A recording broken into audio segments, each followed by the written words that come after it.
नमस्कार विद्यार्थियों, मैं पुष्पेंद्र आकोदिया स्वागत करता हूं आप सभी का एएसएल परिवार के इस ऑनलाइन लर्निंग प्लेटफॉर्म पर। आज हम स्टार्ट करने जा रहे हैं क्लास 9th का चैप्टर 3 निर्देशांक ज्यामिति। तो निर्देशांक ज्यामिति पढ़ने से पहले हम एक या दो एक्टिविटीज करते हैं और उनसे हम यह समझने का कोशिश करते हैं कि निर्देशांक ज्यामिति बेसिकली होती क्या है, इसका खोज किसने की थी और इसका अध्ययन किस तरह से किया जाता है। तो ठीक है, देखिए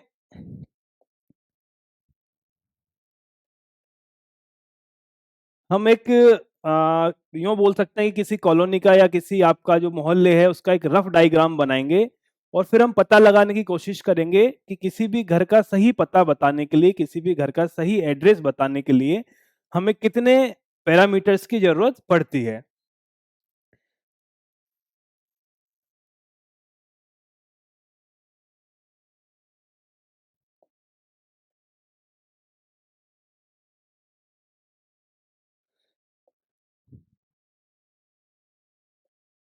माना यह जो है आपका, ये कुछ कॉलोनी की मेन रोड है, मुख्य सड़क हम जिसको बोलते हैं, ये उसकी मुख्य सड़क है।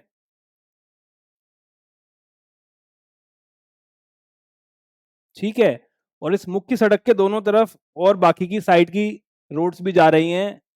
ये आपका 1 नंबर मान लो, इसको आप 2 नंबर मान लो, ये आपका 3 नंबर हो गया और ये आपका 4 नंबर हो गया। ठीक है,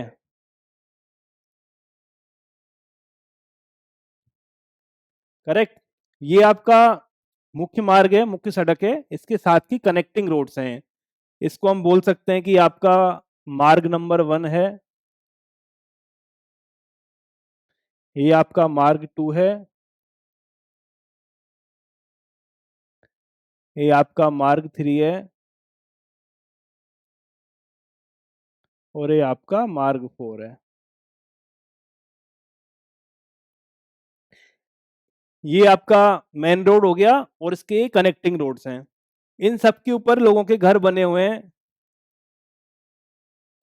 ये हमने माना मकान नंबर 1 है, ये मकान नंबर 1 है, ये मकान नंबर 2 है, ये मकान नंबर 3 है, ये आपका मकान नंबर 1 है, मकान नंबर 2 है, मकान नंबर 3 है। ये 1 2 3 हो गया। ठीक है, ये हमारा एक रफ डायग्राम बन गया है जिसके अंदर क्या है, एक मेन रोड है, मेन रोड के दोनों तरफ से कनेक्टिंग रोड्स जा रही हैं, कनेक्टिंग रोड्स के ऊपर लोगों के घर बने हुए हैं, जिसपे हमने ये माना है कि तीनों सब पे 3-3 मकान बने हुए हैं जिनका मकान नंबर 1 2 3 करके लिखा हुआ है। अब अगर कोई इंसान आपको बोले कि सर मैं मार्ग नंबर 3 पर रहता हूं, ठीक है, कोई इंसान अगर आपको बोले कि मैं मार्ग नंबर 3 पर रहता हूं और उस इंसान से मिलने के लिए आपको जाना हो, तो आप क्या करोगे? आप यहां से आना स्टार्ट होगे, आप यहां तक पहुंच जाओगे, पर मार्ग नंबर 3 पे आने के बाद आपके साथ दिक्कत होगी कि अब मैं किस घर के अंदर जाऊं। करेक्ट, मार्ग नंबर 3 पर आने के बाद आपके साथ दिक्कत होगी कि यार इतने इन 3 घरों में से उसका कौन सा मकान है। और अगर कोई यह बोले कि मैं मार्ग नंबर 2 पर रहता हूं, तब भी सेम प्रॉब्लम आप फेस करोगे। आप यहां तक तो पहुंच जाओगे, पर यहां से पहुंचने के बाद यह बता पाना मुश्किल है एग्जैक्टली कि इस इंसान का यह घर है जहां पर हमको जाना चाहिए। इसके अलावा कोई दूसरा इंसान आपसे यह बोल दे कि सर मैं इस कॉलोनी के मकान नंबर 1 में रहता हूं। अगर आपको भाई यह बोले कि मैं इस कॉलोनी के मकान नंबर 1 में रहता हूं, तो जब आप यहां पर आओगे तो आपको क्या दिखेगा कि ये भी आपका मकान नंबर 1 है, ये भी आपका मकान नंबर 1 है, यह भी मकान नंबर 1 है, ये भी मकान नंबर 1 है, यह भी मकान नंबर 1 है। तो इस स्थिति में भी यह पता लगा पाना काफी मुश्किल है कि मकान नंबर 1 जो इंसान ने हमको बताया था वो एग्जैक्टली कौन सा वाला है। इसके वनस्पत अगर कोई इंसान आपको यह अपना पता दे कि मैं मार्ग नंबर 2 के घर नंबर 3 में रहता हूं, अगर कोई इंसान आपको इस तरह से अपना पता बताए कि मार्ग नंबर 2 के घर नंबर 3 के अंदर में रहता हूं, तो आप आसानी से यहां तक आओगे। यहां पे आने के बाद मार्ग नंबर 2 तक पहुंचोगे, मार्ग नंबर 2 पर पहुंचने के बाद आप उसके मकान नंबर 3 तक आ जाओगे। करेक्ट है। तो यह जो सिचुएशन है कि जब उसने अपना मार्ग नंबर भी बताया है मार्ग नंबर भी बताया है और मकान नंबर भी बताया है। यह जो सिचुएशन है ये एक बेटर तरीका है किसी भी घर को लोकेट करने का। मतलब अगर इस तरह की संरचना आपको दी हुई है जिसके अंदर कुछ रेखाएं एक दूसरे के लंबवत हैं, तब आपको अगर किसी भी मकान को या किसी भी अवयव का अगर पता लगाना है और आपको उसके दो पैरामीटर्स पता हैं, उसके आपकी दो चीजें पता हैं, तो हमें यह पता लगाने में आसान रहता है कि एग्जैक्टली वो जो अवयव है, वो जो घर है, वो जो बिंदु है, वो किस जगह पर उपस्थित है। ठीक है, इसी का एक एग्जांपल हम और लेते हैं जो इस तरह से है आपका कि सपोज करो कि आपके पास एक प्लेन पेपर है। ठीक है, आपके पास एक प्लेन पेपर है और इस प्लेन पेपर पे यहां पर एक बिंदु बना हुआ है। अगर अब आपसे ये क्वेश्चन किया जाए कि यह बिंदु जो इस प्लेन पेपर के ऊपर स्थित है वो किस जगह पर स्थित है, उसकी लोकेशन को अगर आपको बताना हो तो आपके पास बताने के कई सारे तरीके हैं। आप यह भी बोल सकते हो कि सर ये जो बिंदु है वो ऊपर वाले भाग में स्थित है। आप यह भी बोल सकते हो कि यह बिंदु जो है वो राइट राइट वाला जो किनारा है उसके पास स्थित है। आप यह भी बोल सकते हो कि यह जो बिंदु है वो राइट वाले कॉर्नर के पास में है। पर क्या ये जो सभी तरीके हैं इनसे आप उस बिंदु की एग्जैक्ट स्थिति बता सकते हो, एग्जैक्ट लोकेशन की वो बिंदु किस जगह पर है? ये सारे आपके आंसर जो होंगे ऊपर वाले की तरफ है, राइट वाले किनारे के पास में है, राइट वाले कॉर्नर के पास में है। इन सब से उस बिंदु को सही ढंग से पहचान पाना संभव नहीं है। एक आप मोटा मोटा आइडिया उससे लगा सकते हो। पर इसके अलावा अगर मानो हमको कोई इस तरह से बताए, अगर हम यह बोले कि यह जो बिंदु है वो आपका यह जो बिंदु है, ये जो खड़ी हुई लाइन है, मतलब आपका लेफ्ट वाला जो किनारा है इससे 5 सेंटीमीटर पे स्थित है। ठीक है, क्या बोला गया आपको कि ये इस प्लेन पेपर के ऊपर जो बिंदु बना हुआ है वो आपका जो खड़ी वाली लाइन है या फिर आपका जो लेफ्ट वाला किनारा है, इस लेफ्ट वाले किनारे से 5 सेंटीमीटर के ऊपर स्थित है।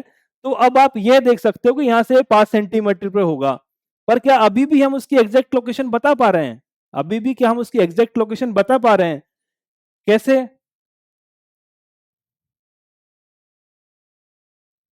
अगर ये 5 सेंटीमीटर की दूरी है तो ये बिंदु जो है ये भी हो सकता है, ये बिंदु ये वाला भी हो सकता है, ये बिंदु ये वाला भी हो सकता है, ये वाला बिंदु ये वाला भी हो सकता है। ठीक है, अगर मैंने यह बोला कि वो लेफ्ट वाले किनारे से 5 सेंटीमीटर पे है तो मोटा मोटा मैं यह देख सकता हूं कि वो बिंदु यहां पे कहीं होगा, इनमें से कहीं भी होगा। पर एग्जैक्टली बता पाना मुश्किल है कि कहां पर है। इसी की जगह अगर कोई आपसे यह बोले कि यह वाला बिंदु जो नीचे वाला किनारा है, अगर आपसे यह बोला जाए कि यह बिंदु नीचे वाले किनारे से 7 सेंटीमीटर पर है। ठीक है, क्या बोला गया है? नीचे वाले किनारे से ये 7 सेंटीमीटर की दूरी पर है। तो फिर भी हमें यही दिक्कत हम फेस करेंगे कि कौन सा वाला होगा। ये भी 7 हो सकता है, ये भी 7 हो सकता है, ये भी 7 हो सकता है, ये भी आपका 7 हो सकता है। मतलब यहां पर जो 7 सेंटीमीटर के ऊपर जितने भी बिंदु स्थित हैं उनमें से कोई सा भी हो सकता है। करेक्ट है। पर अब हम उस बिंदु की स्थिति पता लगाने के करीब जाते जा रहे हैं। यहां पर क्या था, अगर मैंने बोला लेफ्ट वाले किनारे से 5 सेंटीमीटर है तो हमको यह पता लगा इनमें से कहीं ये हो सकता है। अगर मैं बोलूं कि वो नीचे वाले किनारे से नीचे वाला जो आपका ये किनारा है इससे 7 सेंटीमीटर पर है, तो अब इनमें से कहीं वो बिंदु हो सकता है। करेक्ट है। हम थोड़ा थोड़ा उसकी सिचुएशन पता लगाने से, थोड़ा थोड़ा उसकी लोकेशन पता लगाने के पास जाते जा रहे हैं।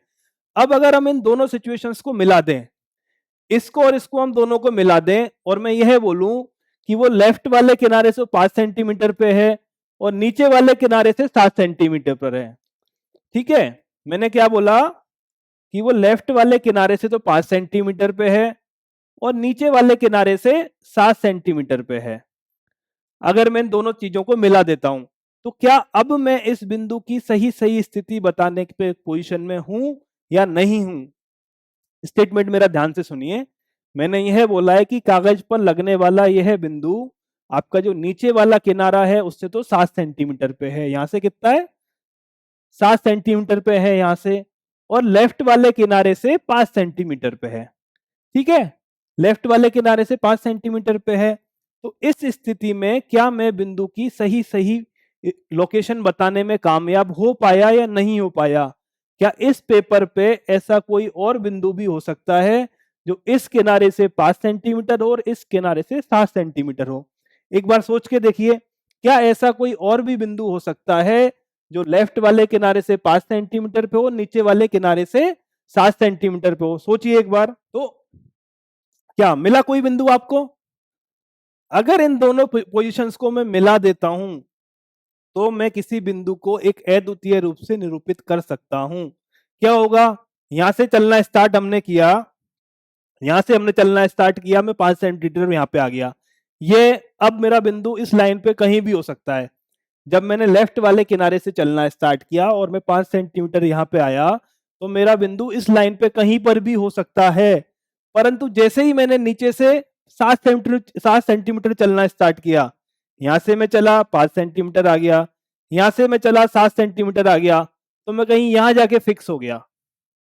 अब मेरे पास पोजीशन नहीं है कि मैं ऊपर नीचे खिसक पाऊं या मैं आगे पीछे खिसक पाऊं। ठीक है, अब मेरे पास कोई ऑप्शन नहीं है कि मैं यहां से 7 सेंटीमीटर बोला तो इससे कहीं भी 7 सेंटीमीटर वाला ले लूं, और अगर मैंने इसको 5 बोला है तो इनमें से भी कोई 5 ले लूं। ये जगह जो है मेरी यूनिक हो गई। मतलब क्या हुआ कि किसी भी तल में अगर मुझे किसी बिंदु की स्थिति बतानी है, किसी भी तल में अगर मुझे बिंदु की स्थिति बतानी है तो मैं उस स्थिति को दो लंबवत रेखाओं के सापेक्ष बता सकता हूं। ध्यान से देखिए, किसी भी तल में अगर मुझे किसी बिंदु की स्थिति बतानी है तो उस बिंदु की स्थिति को मैं दो लंबवत रेखाएं, कौन सी वाली? ये दोनों। किसी भी तल में किसी बिंदु की स्थिति को हम दो लंबवत रेखाओं के सापेक्ष बता सकते हैं। ठीक है, अगर तल में मैं बिंदु की स्थिति को दो लंबवत रेखाओं के सापेक्ष बताता हूं तो मैं उस बिंदु की स्थिति को सही सही ढंग से बता सकता हूं। और गणित की जिस शाखा के अंदर इसका अध्ययन किया जाता है, गणित की जिस शाखा के अंदर किसी बिंदु की स्थिति का दो लंबवत रेखाओं के सापेक्ष अध्ययन किया जाता है, उस शाखा को हम बोलते हैं निर्देशांक ज्यामिति, कोऑर्डिनेट ज्योमेट्री।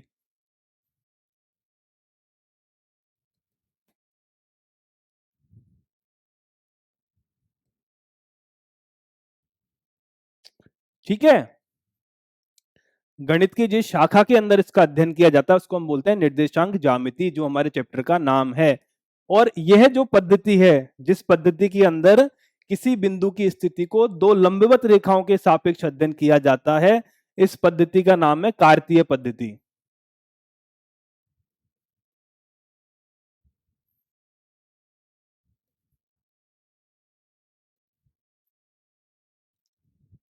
करेक्ट।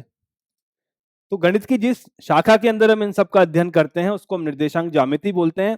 प्लस दो लंबवत रेखाओं के सापेक्ष बिंदु की स्थिति का ज्ञात जो हम पता लगाते हैं उस पद्धति को हम कार्तीय पद्धति बोलते हैं। और कार्तीय पद्धति जो है, इसके खोजकर्ता थे देने दकार्ते। देने दकार्ते एक बहुत ही फेमस दार्शनिक थे। पहले वो दार्शनिक थे, दार्शनिक से वो मनोवैज्ञानिक बने और उनको गणित के अंदर भी रुचि थी, तो उन्होंने गणित के क्षेत्र में भी काफी सारा काम किया है, जिसके लिए हम इनको गणितज्ञ भी बोलते हैं। पर मूल रूप से यह मनोवैज्ञानिक ही थे और ये पहले इंसान थे, ऐसा बोला जाता है, जिन्होंने यह बोला था कि मनोविज्ञान एक आर्ट्स नहीं है, एक साइंस है। इन्होंने पहले इंसान थे जिन्होंने क्लेम किया था कि मनोविज्ञान को आप साइंस का पार्ट मानो। पर वो अपने इंटरेस्ट का फील्ड है नहीं।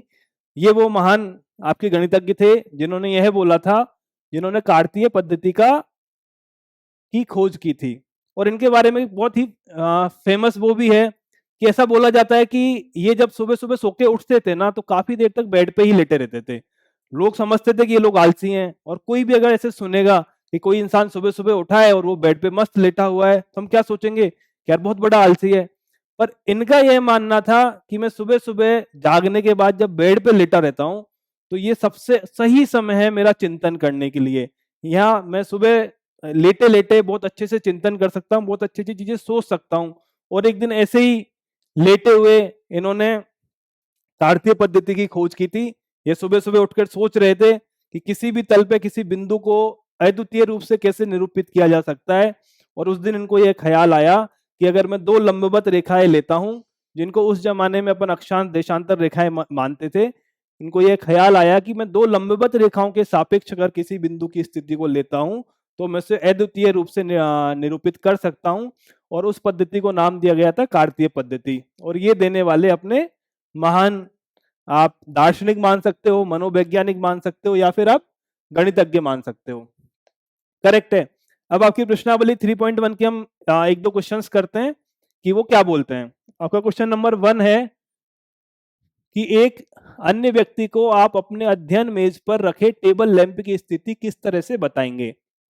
मतलब आपका टेबल लैंप है, आपके टेबल लैंप के ऊपर आपकी एक अध्ययन में स्टडी टेबल है, आपकी स्टडी टेबल के ऊपर एक लैंप रखा हुआ है। आपको किसी थर्ड पर्सन को बताना है कि मेरी टेबल पर लैंप कहाँ रखा हुआ है, तो उसकी एग्जैक्ट लोकेशन आप किस तरह से बता सकते हैं। ठीक है, तो ये आपकी टेबल का एक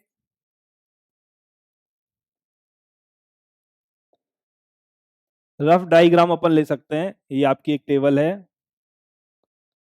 इसको ऐसे ही बना लेते हैं।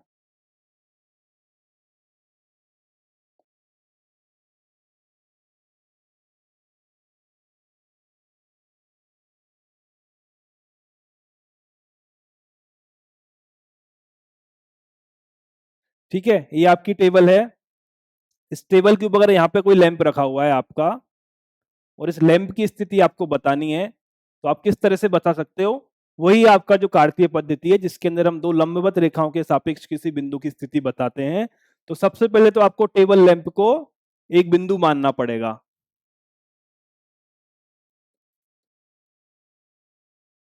टेबल लैंप को आप क्या मानोगे, बिंदु। और बिंदु की स्थिति हम कैसे बताते हैं, दो लंबवत रेखाओं के सापेक्ष। दो लंबवत रेखाओं के सापेक्ष हम बिंदु की स्थिति को बताते हैं। तो इन दोनों लंबवत रेखाओं को हम लेंगे। ठीक है, अब यहां से यह से बता सकते हैं हम कि जो खड़ी वाली लंबवत रेखा है उससे इसकी दूरी कुछ सेंटीमीटर, कुछ भी मान लो आप कि x सेंटीमीटर है। और ये जो क्षैतिज आपकी रेखा है उससे उसकी दूरी y सेंटीमीटर है। करेक्ट है। अगर हम लैंप को एक बिंदु मान लेंगे, टेबल के दोनों किनारों को हम दो लंबवत रेखाएं मान लेंगे, उन दोनों लंबवत रेखाओं से अगर हम उस लैंप की दूरी बताएंगे, हम उस बिंदु की दूरी बताएंगे, तो हम उस टेबल के ऊपर रखे हुए स्लैम की स्थिति को एग्जैक्टली निरूपित कर सकते हैं कि आपकी स्टडी टेबल के ऊपर आपका जो लैंप है वो किस जगह पर रखा हुआ है। कोई दिक्कत इसमें, एक बार देख लीजिए आप। ठीक है, बड़े सिंपल सिंपल क्वेश्चंस हैं। बेसिकली इस प्रश्नावली 3.1 में आपको सिर्फ ये आइडिया दिया गया कि कोऑर्डिनेट ज्योमेट्री, निर्देशांक ज्यामिति काम किस तरह से करती है। नेक्स्ट चैप्टर्स में हम एग्जैक्टली समझेंगे कि वो किस तरह से उसको मैथमेटिकली हम किस तरह से निरूपित करते हैं। अगर अगर आपकी ये टेबल है तो हम दोनों किनारों को दो लंबवत रेखाएं मानेंगे, जिस तरह से हम मानते आए हैं इस तरह से दो लंबवत रेखाएं मानेंगे। उस पे एक बिंदु अगर है तो उसकी यहाँ से दूरी बताएंगे और यहाँ से दूरी बताएंगे। तो एग्जैक्टली हमें पता लग जाएगा कि आपका जो स्टडी टेबल है उसके ऊपर लैंप किस जगह पर रखा गया है। एक क्वेश्चन हम आपका और देखते हैं। ये बड़ा सा क्वेश्चन है आपका कि एक नगर में दो मुख्य सड़कें हैं जो नगर के केंद्र पर मिलती हैं। ठीक है, दो सड़क हैं, दोनों नगर के केंद्र पर मिलती हैं। ये दो सड़कें उत्तर दक्षिण की दिशा, उत्तर दक्षिण की दिशा और पूर्व पश्चिम की दिशा में हैं।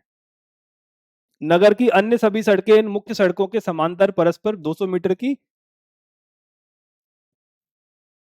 की दूरी पर है। प्रत्येक दिशा में लगभग 5 सड़कें हैं।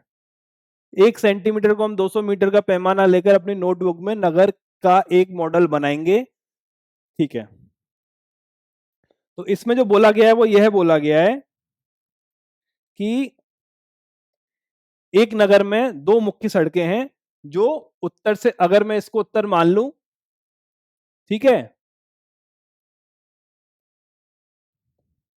अगर मैम यहाँ पर उत्तर माने, यहाँ पे आपका दक्षिण माने, यहाँ पे आपका पूर्व मान लें और यहाँ पे आपका पश्चिम मान लें,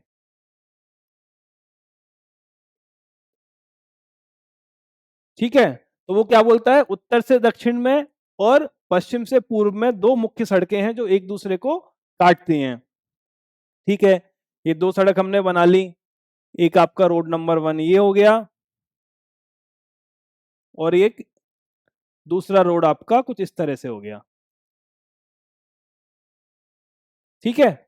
ये दो सड़क हो गई आपकी जो एक दूसरे को लंबवत काट रही हैं। उसके बाद उन्होंने क्या बोला है कि इनके समांतर 200-200 मीटर की दूरी पर और सड़कें भी हैं, इनके समांतर 200-200 मीटर की दूरी पर और सड़कें भी हैं, वो भी हम बना देते हैं।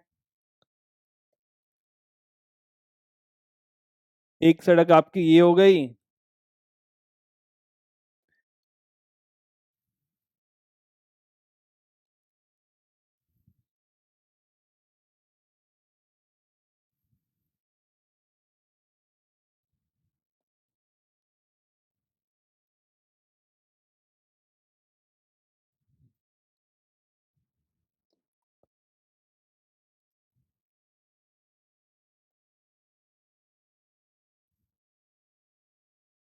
ठीक है। ये आपकी 5 सड़क हो गई जो उत्तर दक्षिण की सड़क के समांतर है।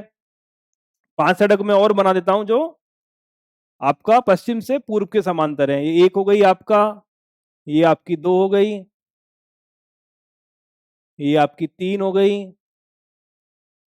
ये आपकी 4 हो गई और ये आपकी 5 हो गई,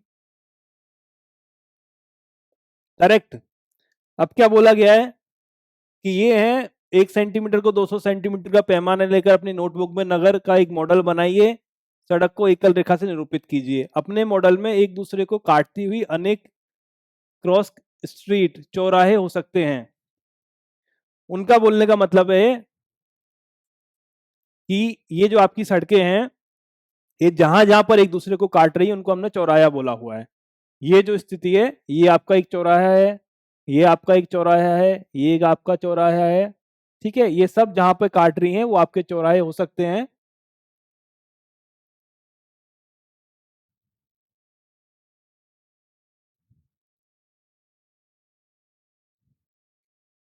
आगे क्या बोला गया है, एक विशेष क्रॉस स्ट्रीट दो सड़कों से बनी है जिसमें एक उत्तर दक्षिण दिशा में आती है जबकि दूसरी पूर्व पश्चिम दिशा में आती है। प्रत्येक क्रॉस स्ट्रीट का निर्देशन इस प्रकार से किया जाता है कि यदि दूसरी सड़क उत्तर दक्षिण दिशा में जाती है, यदि दूसरी सड़क उत्तर दक्षिण दिशा में जाती है, पांचवी सड़क पूर्व पश्चिम दिशा में जाती है और ये एक क्रॉसिंग पर मिलती है, तब उस क्रॉसिंग को हम 2-3, इनका बोलने का मतलब ये है कि ये जो आपकी नगर की स्थिति बनी है उस नगर की स्थिति में अगर ये दो मुख्य सड़कें हो गई उत्तर से दक्षिण की तरफ, इसके समांतर में 200-200 मीटर पे दूसरी सड़कें बनी हुई हैं, दोनों सड़क एक दूसरे को जहां पर काट रही हैं उसको हमने चौराहा बोला है, ठीक है। दोनों सड़क एक दूसरे को काट रही है उसको हमने चौराहा बोला है। अब किसी चौराहे का नाम अगर हमको देना है तो उसका मतलब ये हुआ कि माना एक चौराहा आपका ये हो गया, इस वाले चौराहे को हम लेते हैं, ये वाला। अगर इस चौराहे का नाम हमें देना है तो हम किस तरह से देंगे, उत्तर से दक्षिण की तरफ दो सड़कें हैं, 1-2, यहां तक हम कैसे पहुंच सकते हैं, पहले हम चलेंगे इस वाली लाइन के ऊपर, जो पश्चिम से पूर्व वाली लाइन है सबसे पहले हम इसके ऊपर चलेंगे, जो आपकी क्षैतिज दिशा में जो लाइन है हम पहले इस पे चलेंगे, इसके बाद हम ऊर्ध्वाधर दिशा में चलेंगे ऊपर की तरफ। पूरे चैप्टर में हमें यही कंसेप्ट अप्लाई करना है। अगर किसी भी बिंदु की स्थिति हमें पता लगानी है तो पहले हम यूं चलेंगे, तो यहाँ पे आने के लिए क्या हुआ, 1-2 कदम हम चल चुके हैं। फिर क्या करेंगे, ऊपर की तरफ बढ़ेंगे, 1-2-3-4-5, मतलब यहां आने के लिए हमने क्या किया, 2 कदम तो हम इधर से इधर चले, 2 कदम तो हम क्षैतिज दिशा में चले और 5 कदम हम ऊपर की तरफ चले, ठीक है। तो हम उस चौराहे को नाम कैसे दे सकते हैं, हमने चौराहे का नाम क्या दिया है, 2 और 5। 2 और 5 हमने कैसे लिया, यहां तक पहुंचने के लिए 2 कदम पहले हम इधर चले, 2 कदम हम इधर की तरफ चले, फिर हम 5 कदम ऊपर की तरफ चले, 1 2 3 4 5, तो इसका नाम आपका 2 5 हो गया। इस तरह से इन चौराहे का नामकरण किया गया है। अगर इस तरह से नामकरण किया गया है तो 4 और 3 और 3 और 4 का पता हमको लगाना है। ठीक है, क्या पता हमको लगाना है? 4 और 3 और 3 और 4, इन दोनों चौराहों का पता हमको लगाना है अगर इस तरह से हमने नामकरण किया है। तो देखिए 4 और 3 का पता कैसे लगाएंगे? पहले हम क्या चलेंगे? 4 कदम। कहां चलेंगे? सीधी दिशा में, क्षैतिज दिशा में। कितने चलेंगे? 4 कदम। कहां चलेंगे? क्षैतिज दिशा में। तो सबसे पहले आप चलो 4 कदम, 1 2 3 4, आप यहां पे आ गए। फिर ऊपर की तरफ हमें कितना चलना है? 3 कदम। ठीक है, तो 1 2 3 4, आप यहां पे आ चुके हो। फिर 1 2 3, ये सिचुएशन आपकी आ गई। करेक्ट, कोई दिक्कत? 4 और 3 का अगर आपको पता लगाना है तो पहले 4 तो आप हॉरिजेंटल दिशा में चलोगे, फिर 3 आप वर्टिकल दिशा में चलोगे। तो 1 2 3 4 आप यहां पे आ गए। फिर 1 2 3, तो इसको मैं क्या बोलूंगा? 4 और 3। कौन सा चौराहा बोलूंगा? 4 और 3 वाला। इसी तरह से अगर आपको 3 और 4 का पता लगाना है, किसका पता लगाना है? 3 और 4 का। तो इसका मतलब क्या हुआ? 3 तो मैं चलूंगा हॉरिजॉन्टल दिशा में, इस वाली में। ठीक है, 3 किधर चलूंगा मैं? इस वाली दिशा में। क्या हुआ? 1 2 3, मैं यहां पे आ गया। इसके बाद मुझे ऊपर की तरफ कितना चलना है? क्या किया? 3 तो मैं चला इस दिशा में, 1 2 3। फिर 4 चलना है ऊपर की तरफ, तो 1 2 3 4, ये वाली सिचुएशन आ गई। इसको मैं क्या बोलूंगा? 1 2 3, ये आपका 3 हो गया। 1 2 3 4, ये आपका 4 हो गया। करेक्ट है, कोई दिक्कत? तो इसमें सिर्फ आपको बेसिक बेसिक चीजें इस प्रश्नावली के अंदर बताई गई थी। उनका बताने का पर्पज सिर्फ इतना था कि आप निर्देशांक ज्यामिति से थोड़े से परिचित हो जाएं, ताकि हम फिर इनका मैथमेटिकल रिप्रेजेंटेशन कर सकें। तो इस प्रश्नावली के अंदर जो मेन था वो यही था कि रेने देकार्ते ने हमें यह बताया कि किसी भी तल में किसी बिंदु की अगर स्थिति को हमें सही रूप से निरूपित करना है, तो हम अगर उसको दो लंबवत रेखाओं के सापेक्ष, बिंदु की स्थिति को अगर दो लंबवत रेखाओं के सापेक्ष अगर निरूपित करेंगे, तो हम बिंदु एग्जैक्टली कहां पर स्थित है यह पता लगा सकते हैं। ठीक है, और उस तल के अंदर जब हमें यह पता लगाना हो, अगर उसका नामकरण हमें करना हो उस बिंदु का, तो हम कौन से नियम का फॉलो करते हैं? पहले तो हम जो आपका हॉरिजॉन्टल दिशा है इधर से इधर वाली, क्या हॉरिजॉन्टल दिशा, उसमें चलेंगे। उसको हम पहले निरूपित कर देते हैं। अगर मैंने 3 और 4 लिखा हुआ है, इसका मतलब क्या हुआ? 3 तो मैं चला हूं इस दिशा में, किसमें? इस वाली दिशा में चला हूं 3, ये आपका आ गई।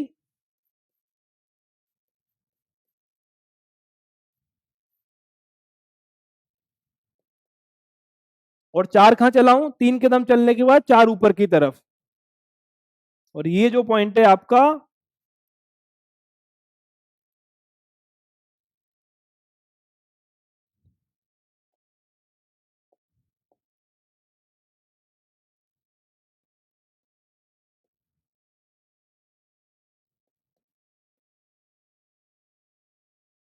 करेक्ट है। इस तरह से हमने इसका नामकरण किया है और इस पूरी पद्धति को हम बोलते हैं कार्तीय पद्धति।